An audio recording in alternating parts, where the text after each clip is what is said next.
প্রতিবাদ জানাচ্ছে। 44 মিনিট আগের একটা নিউজ। আপিল বিভাগের রায়ের পর আদালত প্রসঙ্গে সাংবাদিকদের সঙ্গে কথা বলেছেন আইনজীবী।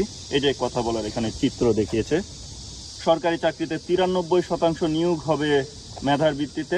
আপিল বিভাগ এর মধ্যে 7% থাকবে কোটা, 5% থাকবে মুক্তিযোদ্ধা কোটা, 1% থাকবে ক্ষুদ্র নিগোষ্ঠী কোটা, শারীরিক প্রতিবন্ধী আমরা যাদেরকে বলি তাদের, এবং তৃতীয় লিঙ্গের মানুষদেরকে। সরকার বুঝলো ঠিক আছে, কিন্তু আমাদের এত এত মানুষ মরার পর আসলে যে কেন বুঝলো, আমি এই জিনিসটা আমার মাথায় ধরছি না।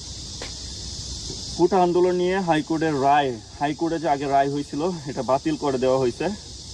তারপর 2 দিনের সরকারি ছুটি চলছে বাংলাদেশে, 2 দিনের সরকারি ছুটি দেওয়া হয়েছে।